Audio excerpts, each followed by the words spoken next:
Halo semuanya, selamat datang di Sapa JKN, Suara Aspirasi dan Perbincangan JKN.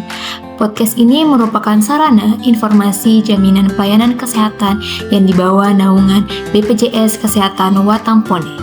Saya Tri akan menemani Anda dalam perbincangan menarik ini. Di episode kali ini, kita akan mengulas secara mendalam terkait pendaftaran bayi baru lahir atau sering kita kenal dengan BBL. Tentu terdapat berbagai pertanyaan dan tantangan mengenai syarat dan manfaat terkait pendaftaran bayi baru lahir ini. Untuk membahas hal ini lebih mendalam, kami telah mengundang narasumber yang luar biasa dan ahli dalam pendaftaran bayi baru lahir ini, yaitu Kak Sulfika sebagai staf edukasi dan penanganan pengaduan di kantor cabang Watampone yang akan membantu kita memahami secara mendalam terkait pendaftaran bayi baru lahir. Jadi sebenarnya nih Kak, pendaftaran bayi baru lahir itu apa?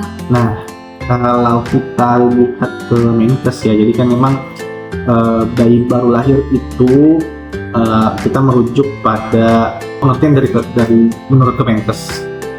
Bayi baru lahir itu kalau dari bahasa medisnya itu neonatus, di mana yang dimaksudkan adalah bayi yang berusia 0 hari hingga 28 hari. Periode ini yang dianggap sebagai bayi baru lahir, seperti itu. Jadi sebenarnya Kak, seberapa penting ini pendaftaran bayi baru lahir? Oh, penting banget. Jadi apalagi ini ya terkait pesertaan JKN-nya. Nah, kalau misalkan si bayinya tidak didaftarkan sebagai peserta JKN di saat dia lahir, itu akan mempengaruhi nanti pelayanan kesehatannya. Misalkan kita nggak minta-minta ya, misalnya si bayinya ada keluhan, sedangkan belum mendaftarkan JKN-nya, otomatis dia tidak bisa di-cover dalam jaminan kesehatan nasional itu. Jadi makanya diharapkan ketika lahir bayinya telah didaftarkan, tapi itu telah akomodir. Jadi biasanya jika sudah didaftarkan melalui fasilitas kesehatan atau datang ke kantor cabang seperti itu. Jadi sangat penting ya Kak untuk meminimalisir resiko bayinya. Betul. Jadi Kak, untuk pendaftaran bayi baru lahir ini kan penting nih. Apakah ada durasi dalam pendaftaran bayi baru lahir ini? Daftar hari itu langsung aktif seperti itu. Misal ya, kalau misalkan si ibu ini sebagai peserta PBIJK yang ditanggung dari pemerintah pusat, kita didaftarkan bayinya hari itu juga, hari itu juga langsung aktif seperti itu. Nah, yang diharapkan juga kalau peserta mandiri yang membayar iuran tiap bulan, di hari itu baru mendaftarkan bayinya, di hari dia lahir, langsung terbuka tuh namanya virtual account sudah terbuka dan bisa membayar di hari itu juga, sehingga bisa langsung aktif, tidak menunggu 14 hari lagi. Begitu sangat dimudahkannya dalam diakomodirnya pendaftaran bayi baru lahir itu, dicegah nanti ada kenapa-napa ya kan, seperti itu ya Kak. Berarti harus didaftarkan terlebih dahulu ya Kak, maksudnya setelah dilahirkan bisa langsung didaftarkan? Tidak bisa. Tapi kalau mungkin nih Kak ada kelewat bayi baru lahir itu didaftarkannya setelah 3 hari baru didaftarkan, atau apa masih bisa? Oh, itu nggak salah. Jadi kan memang kita merujuk kembali lagi dari tadi definisi dari bayi baru lahir, itu dikasih waktu bayi baru lahir itu 0 sampai 28 hari itu bisa masih kategori bayi baru lahir yang didaftarkan bisa langsung aktif. Namun sebagai catatan ya, kalau bayinya lahir di rumah sakit, di rumah sakit itu dikasih waktu tidak 24 jam sebelum ataupun sebelum pulang di hari itu wajib didaftarkan bayinya. Nah, kalaupun memang di puskesmas biasanya ditunda kadang pendaftarannya, tapi sangat disayangkan. Jadi kita harapkan memang ada namanya pendaftaran secara real time. Bolehlah 1, 2, 3 hari dilewatkan, tapi segera daftar. Itu sih, masih bisa.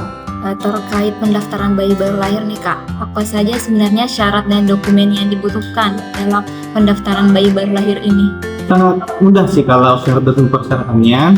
Dokumennya itu hanya 2 saja, itu pun cukup ditunjukkan. Penting ibunya aktif ya JKN. Yang dibutuhkan itu cukup surat keterangan lahir dan NIK ibunya atau nomor JKN ibunya. Itu saja. 2 dokumen itu saja ya Dua Kak. dokumen itu saja. Tapi cara pendaftarannya di Puskesmas atau di FKRTL itu bagaimana Kak? Nah, tenang saja, kalau misalkan sobat JKN ada keluarga atau siapa ya, temannya, kerabat yang lahiran di rumah sakit atau di puskesmas, itu sudah ada kanal yang di situ, kanal yang disiapkan. Ada PIC-nya, adminnya sendiri untuk mendaftarkan bayinya. Cukup melapor saja mungkin ke perawat atau bagian administrasi di puskesmas atau rumah sakit untuk mendaftarkan bayinya. Namun biasanya sih dari teman-teman fasilitas kesehatan, mereka sudah inisiatif mendaftarkan pasiennya, mendaftarkan pesertanya.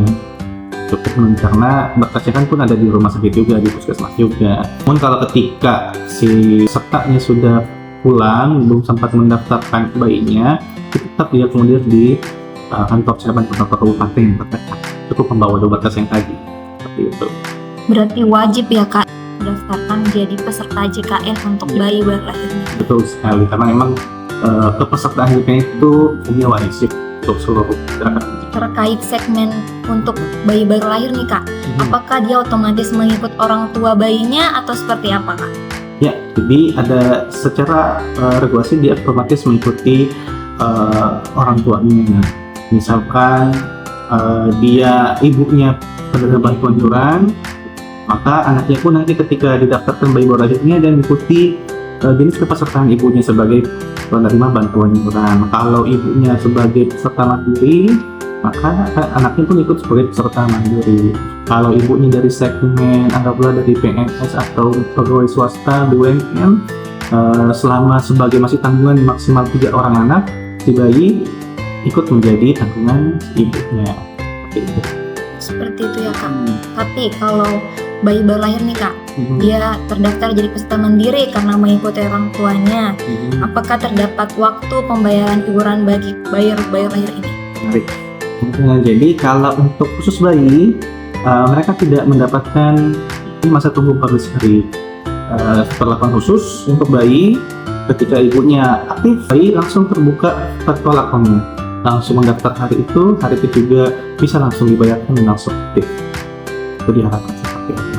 Bagaimana nih Kak kalau orang tuanya nih punya kepesertaan JKN, tapi kepesertaan JKN-nya ini memiliki tunggakan iuran dan telah non-aktif, bagaimana tuh Kak? Nah, yang saya tadi memang syarat di awalnya ya, ibu itu wajib aktif dulu. Kalau ibunya tidak aktif, otomatis tidak bisa terdaftarkan bayinya.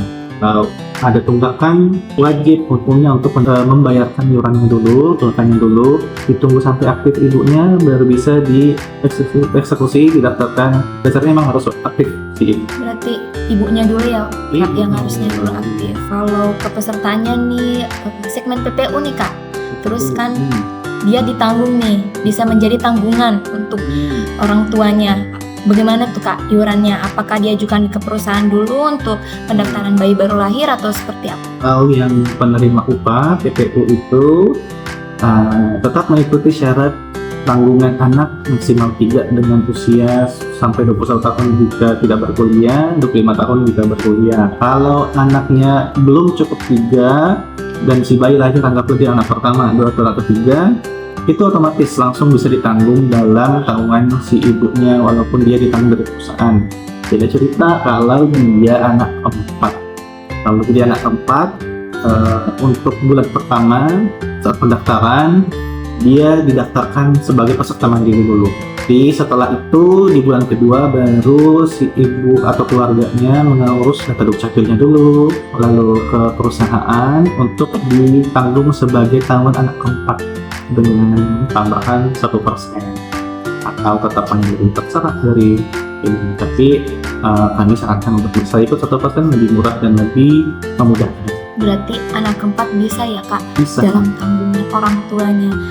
Terkait di perusahaannya nih Kak yang ditanggung, apakah orang tuanya harus bersurat dulu ke perusahaannya untuk melengkapi dokumennya sebagai tanggungan keluarga atau seperti apa? Nah, jadi kalau anak ke 1, 2, 3 itu tidak perlu ya, langsung ditanggung. Tapi kecuali tadi anak keempat, itu memang harus ada persetujuan dari perusahaan dulu. Anak 4 ya, 4 dan 5 dan seterusnya. Pokoknya sudah lebih tanggungan ke 3, itu melapor ke perusahaan untuk diajukan pemotongan iuran 1% setiap bulannya dengan syarat harus ada nikahnya dulu sebaiknya. Itu ya Kak. Tapi bagaimana nih Kak? Kan ini kan untuk orang tua yang menjadi kepesertaan JKN. Terus bagaimana jika orang tuanya tidak menjadi peserta JKN? Bagaimana bayi baru lahirnya nih Kak? Tentunya dia mengikuti orang tua. Kalau orang tua umum, peserta umum, otomatis bayi juga masih peserta umum. Diharapkan memang kalau bayi memang yang di topik hari ini memang adalah peserta BBL yang JKN ya. Sebenarnya si ibu itu didaftarkan JKN dulu dan bisa langsung aktif. Apakah aman Pemda atau seperti apa?